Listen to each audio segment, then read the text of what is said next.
Welcome to It's More Than Grit, the CSIS podcast about the crucial role entrepreneurs play in the global economy. I am Mariana Campero. And I'm Andrew Schwartz. Join us as we hear stories of both triumphs and setbacks and how economic and policy environments across the globe shape their outcomes. Let's dive in and learn why being a successful entrepreneur takes more than just grit. In this episode of It's More Than Grit, we are joined by Linda Rottenberg, co-founder and CEO of Endeavor, to discuss what makes a good entrepreneur and the regions she is most optimistic about. This was both a fun and insightful conversation, and we really hope you enjoy it as much as we did. Linda, welcome. What a privilege to have you on the show today. Just for full disclosure, I am truly a fan of yours and of Endeavor. I have seen firsthand the impact you have had in Latin America, and it's just really remarkable. That's so nice. Thank you. It's a pleasure to be here. It's totally true. So let me just ask you, what inspired you to start Endeavor 30 years ago as a nonprofit? Yeah, I was actually 27. Let's not age.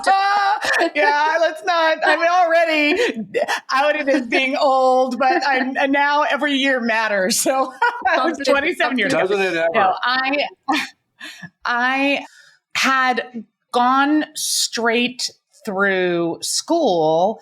I had gone to Harvard undergrad and to Yale Law School and realized that all of my classmates had planned the next 2 or 3 years of their lives. They were going to be Supreme Court clerks, or some were going to go practice law, or some were going to be consultants or bankers, even though they went to the law school. It was like they went to business school. And I thought, oh my God, I don't know what to do. I don't want any of these professions. And the law professors took pity on me, I think, and sent me down to Argentina and Chile to work on a series of projects. I helped build the first interdisciplinary law and business school in Argentina, worked on some law and policy in Chile. And then I got put in touch with Bill Drayton, who founded Ashoka. And this was the first kind of venture firm for social entrepreneurs, right? And he was giving stipends to nonprofit entrepreneurs to build their social ventures. So I was living in Latin America, and I thought, this is great, but where are the business entrepreneurs? And there were none. And people would say, if you're not from one of the top 10 families in Latin America, you can't start a business. There's no money. There's no support. There's no role models. If you fail, you're done. And so no one was starting businesses. So it was really that. And then the last kind of aha moment was when I was in a taxi in Buenos Aires and realized my driver had an engineering degree, and I couldn't figure out why he was driving a cab. This is now the age of Netscape and Yahoo and Steve Jobs coming back to Apple. And neither of us could figure out the word for entrepreneur because he was using empresario. And I said, no, es otra palabra. It wasn't this idea of a big businessman, right, with Swiss bank accounts. And he said, no, sorry, we don't have a word like that here. Wow. And so that was where I thought, if you can't name it, how do you go tell your parents you're going to be starting something if you don't even have a name to it? So that was the impetus. So, Linda, I have to ask you, when you're selecting entrepreneurs, what criteria do you use? Is it personal qualities like the cab driver, or is it a problem they're trying to solve, market potential, or is there some combination of all of those things? So let me just back up for those of who have never heard of Endeavor. So Endeavor is what I call a hybrid organization. So we have a nonprofit and now we have a fund alongside it. And from day one, our mission has been to spur entrepreneurship and venture capital in emerging and underserved markets. And so our belief is that high impact entrepreneurs, which are high growth and who multiply their impact by paying it forward, are the ones who are going to move the needles of their economy. So for us, we've always searched for a combination of the founder, the business, and what we call the inflection point. So it's the Endeavor Triangle, where we're trying to get entrepreneurs who can build at least $100 million businesses and who can move the needle of their economies and who have also the personal qualities who want to be mentored, who will listen, who will pay it forward. So it is that combination of business, entrepreneur, and timing. No doubt. Entrepreneurs certainly drive innovation. They create new industries, employment opportunities. They foster competition, you name it. And as you said, they actually do move the needle of a country's economy. By having these conversations with them, as well as with people like you that contribute to the entire ecosystem, what we're really trying to do is to gain some insights into the economic and policy environments that exist in various markets that might be either helping or hindering their development. With that in context, Linda, what do you think makes an entrepreneur a good entrepreneur? One of the things that makes an entrepreneur a good entrepreneur is that no matter where you're born or what the regulatory environment is, or whether your currency is highly valued or devalued or going all over the place and having uncertainty and risk, you need to launch your idea. You can't not start your business. You have a problem that only you think you can solve better than anybody else. And I think that mentality allows people, especially we're now, Endeavor operates in 40 countries around the world. And many of these countries, Nigeria and Pakistan just had major devaluations. Brazil and Mexico and Argentina always go up and down. Turkey has had instability. And yet we're seeing incredible founders come out of these environments, notwithstanding the kind of regulatory or fiscal environment, because they have great ideas that they believe can solve problems at scale. I have to ask you a question. It's a big question, but are good entrepreneurs afraid to fail? Are good entrepreneurs afraid to fail? No. However, I think that friends in Silicon Valley say that, well, you need to tolerate failure. And this has been very important for Endeavor to show that you can start a second business. You can, it is not shameful. We've had many of the unicorns, the billion-dollar companies minted in 2021 now have difficult times. And some CEOs have been ousted and some companies are going to be kind of undercorns or unicorns. And we've said there's no shame in this. And whatever you're doing is good for the environment. We'll see the next generation of founders come out of companies, whether or not they've succeeded or failed. We'll see founders try second and third time. So I think we've got to tolerate failure, but I don't think anyone aspires to failure. But more importantly, I think there's this misconception that entrepreneurs are these huge risk takers. And what I found is that entrepreneurs are actually risk minimizers, not risk maximizers. That's very interesting. Right? They just see around corners. So they believe they can mitigate some of the risks that everyone else thinks are there, which is why they have a competitive advantage in starting their ideas. So it's not that they're shooting for the moon and likely to fail. They are trying to solve a problem while minimizing risk. And yet failure is always out there. And so I don't know if that answered your question, but I don't think they're aiming for it, but I don't think it's a complete deterrent either. Linda, you have certainly been behind some of the most successful stories of the emerging markets, right? Tell us one that really stands out to you as an incredible success story. Well, I will tell you two, one entrepreneur and one ecosystem. The ecosystem story ties back to my cab driver in Argentina. What happened 8 years later was that the editor of the Portuguese Brazilian dictionary called up our team and said, in part inspired by Endeavor's work, they were adding the words emprendedor and emprendedorismo into the lexicon. And that took hold throughout Spanish-speaking Latin America too. Now, I know folks, especially in Mexico, say, well, Christopher Columbus had used the word, but it was really used for that kind of exploration. It was not used in terms of entrepreneurship. So Endeavor and this Portuguese Brazilian dictionary, Aurelio, really popularized this concept. So that makes me very happy. And we've now helped to coin high impact entrepreneur in a number of languages, in Arabic and Turkish and Bahasa Indonesian. So that makes me proud on the ecosystem level. I mean, it's not everybody that creates a new word. Right. Thank you. Yeah, exactly. So that's a good story. Yeah. That's how you measure success. If you've created a new word and a new terminology that spreads across continents, you have succeeded. Well, thank you for that. Well, and hopefully it's just the beginning. You have to do more, but yes, this was a key moment. But here's one of the recent stories that I love because it's unexpected. So we have one of our first entrepreneurs we selected from Tunisia is a self-taught engineer named Karim Bagir. And he and his team, who were based in between Tunis and London, they were split, were the first in the world to use AI to detect the COVID variants.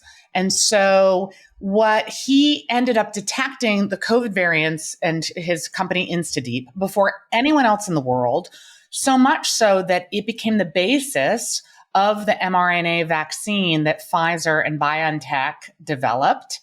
And last year, BioNTech bought InstaDeep, this Tunisian company, for $700 million. Wow. And this idea that big ideas can come from anywhere in the world, right? I just love, who would expect that? And that makes me, and what's also great is that the Pfizer CEO is Greek. The BioNTech top brass is German Turkish. So you have Greeks, right. Turks, and Tunisians really solving a global problem. Yeah.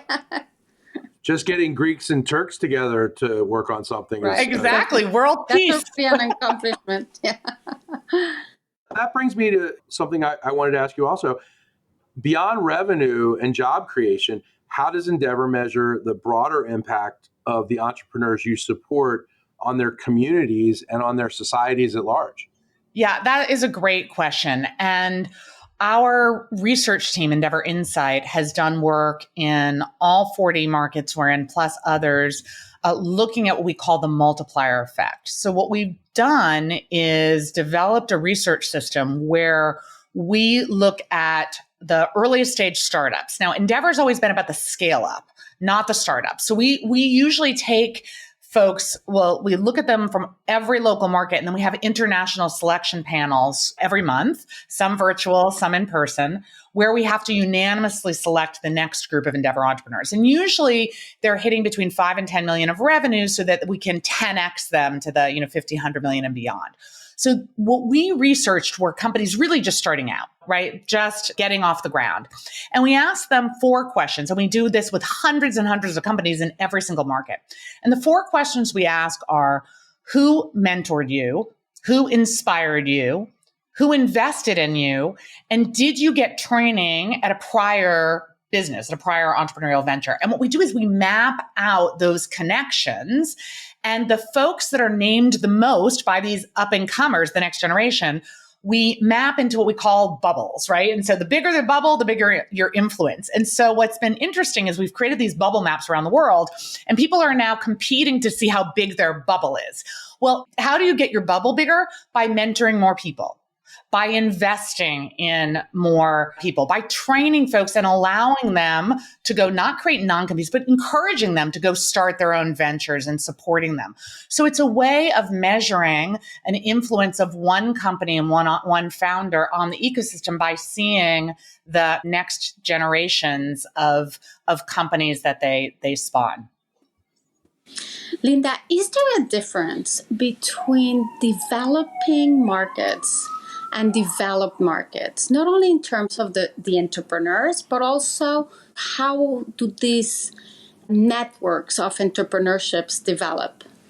Yeah, that is an excellent question. And one of the things we've found in Latin America and then in the Middle East and Southeast Asia and Central Eastern Europe and Africa, some of the developing markets, is there's not really a base of venture capital to begin with. So one of the things we've tried to encourage is the founder to funder movement. So this is most notable by the team from Kazakh, right? Who Nico Zakazi was the CFO of Mercado Libre, and Hernan Kazal was the founding COO of Mercado Libre. And they went off to found one of the 4 or 5 most significant venture firms in all of Latin America. And the fact that they were operators who understood the entrepreneurs and now investing has been great. Now we have NASDAQ. You have many other companies and venture firms in Latin America with people who were founders. Even General Atlantic Partners, Martina Scobari had been at Submarino. And I think that's really key. And so what we're starting to see earlier in places like Africa and the Middle East is that founder to funder. So for example, the folks who started Careem is the largest ride-hailing company in the Middle East, sold to Uber for $3.1 billion. They're Endeavor entrepreneurs. And they ended up funding many of the next generation. So even though they're doing that more as angel investing than as a firm, but I think that that's one of the things that's most key, because if you don't have access to venture capital, you don't have access to the role models who've been there and done that before. It's really important to get that flywheel going. It's great if companies can be bootstrapped, but you do need some companies to have that smart capital available.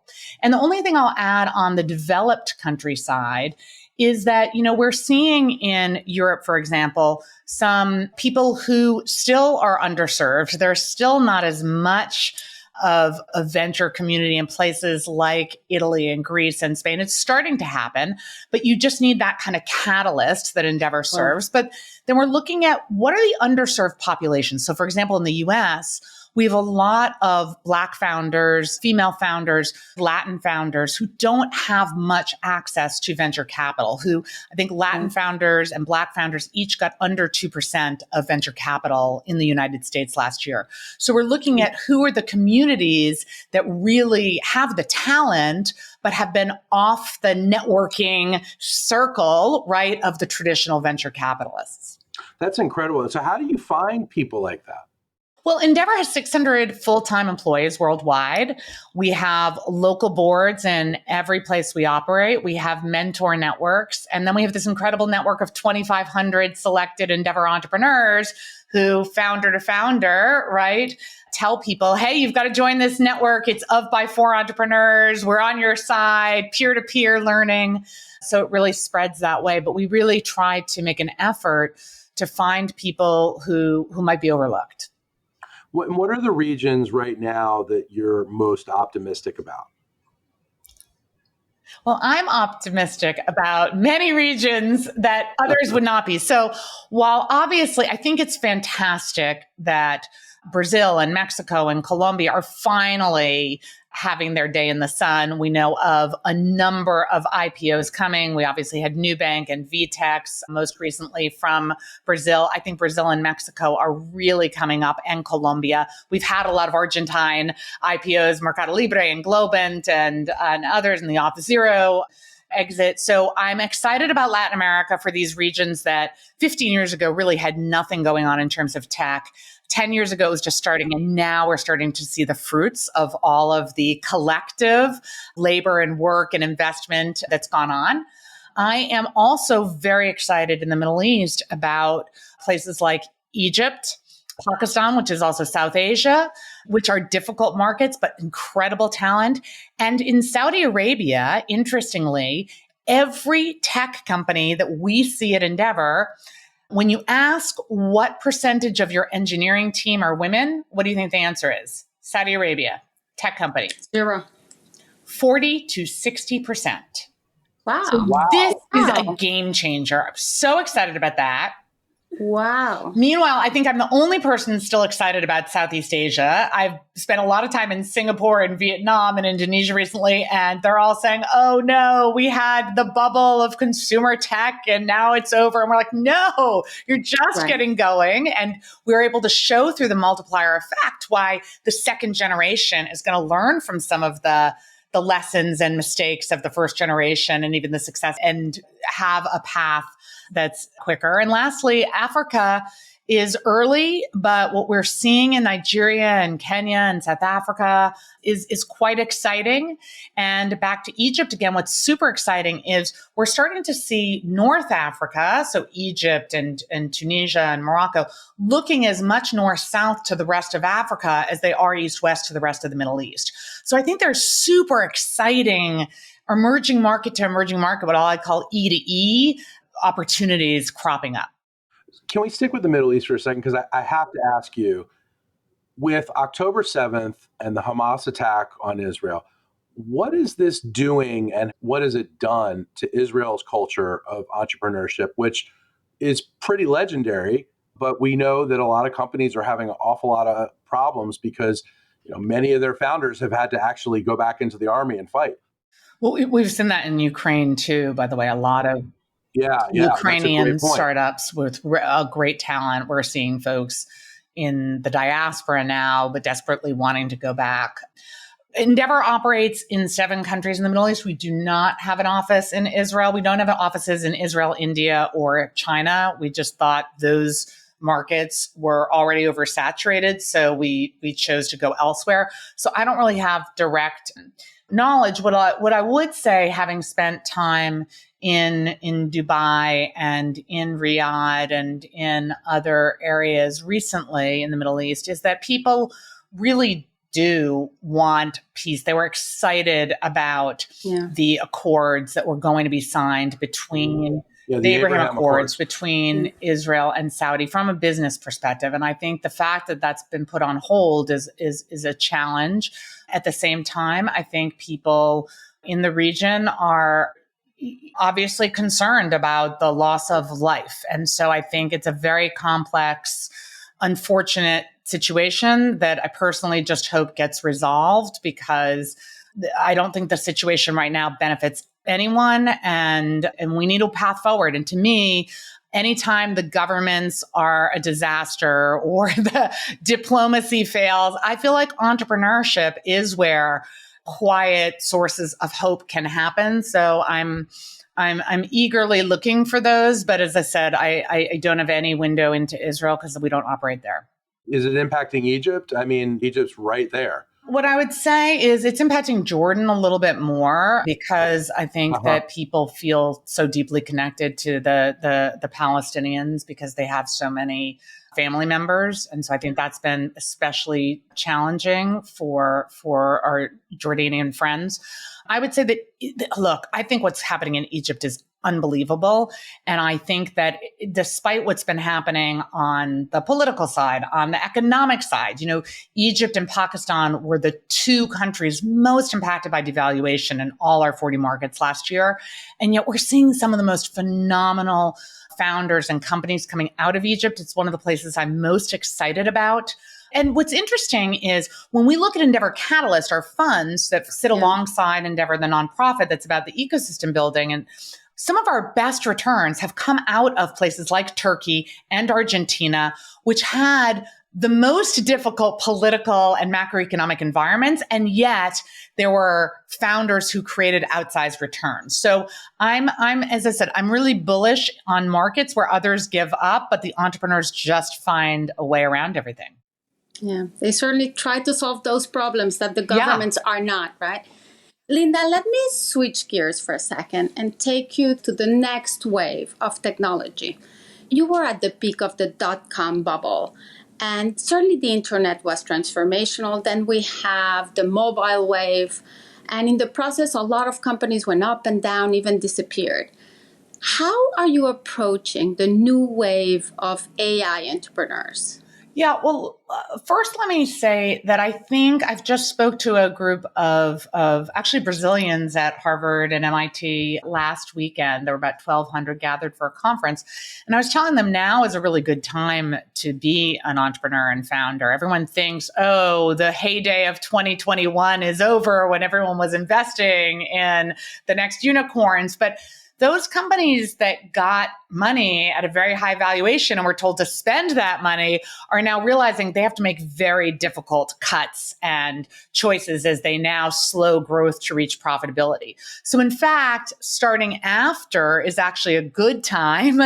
And I think it's really good to bootstrap for a while before you take money and to be very selective about your investors to make sure they're really going to stick with you in the long term. So that is the first thing. The second thing is, I think that one of the exciting opportunities of emerging markets is that people, as I mentioned before, are really solving real world problems at scale. And so they're not just kind of reverse engineering the IPO, because that's hard. You can't do that. Like a lot of folks in Silicon Valley, that's what they're trying to do, right?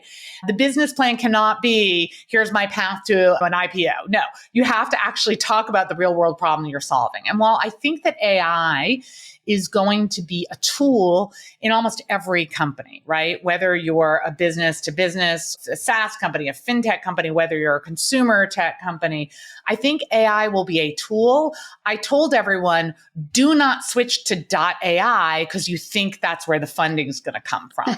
Right. And I think that not every company has to be a revolutionary challenge OpenAI, which is almost impossible to do when you have Microsoft or when you have Google with Bard, with the resources they're going to have. So what you can do is figure out what problem are you solving at scale, and maybe AI is a tool, but I think people who oversell that are going to be sorely disappointed, because what I found is the venture capitalists who go for Web3 or go for crypto or go for the next fad are the tourist capitalists. They're the first ones in and the first ones out. So I think it's better to talk about how your business is going to reach a sustainable, profitable growth trajectory, and how maybe AI might be one of many components. But don't oversell the AI just hoping you get the capital, or be careful of what you wish for. That's my message. So for our listeners who are aspiring entrepreneurs, what advice would you give them as they embark on their entrepreneurial journey? That is a great question. Well, first, I would say that expect it to be hard, right? If it were easy, someone else would be doing it. I was called Chica Loca for a decade. And not only was I Chica Loca in Latin America, but when I went to the Middle East and Southeast Asia, they still call me Chica Loca there. So you got to be a little bit crazy. As I like to say, crazy is a compliment. If you're not being called crazy, you're not thinking big enough. I love that. Yeah. So that's the first. I think the second thing is, and this is particularly true, I would say, in Latin America and other emerging markets, people tend to start businesses with their friends, with their family, with their classmates, and they're very proud of how connected they are. And I always tell them, you might want to get a startup prenup because at some point, somebody's skills may not make it to the next level, or somebody may want a lifestyle business and somebody may want to take this to a hugely growing company, and your interests may not align. And so I think when you're starting out with other co-founders, think through those questions at a point when you're getting along, rather than having resentment crop up. So I would say that. I would say also it's really important to have, if you have any sort of tech component, to have an employee stock ownership plan to make sure that everyone is benefiting from your success. I know that in Turkey and Latin America and other places, a decade ago, that was not common. People didn't understand it. But I really think the idea of having ownership be broadly based is really, really important. So many, many more lessons, but those are three. It's going to be hard. Got to be a little crazy. Get the startup prenup and make sure everyone is equally aligned in the success. You know, I've been married almost 30 years, and my wife keeps telling me weekly we need a startup prenup. And they would be very lucky to have you to be part of your network. That's for sure, Linda. Thank you. If you don't mind, let me just ask you one last question.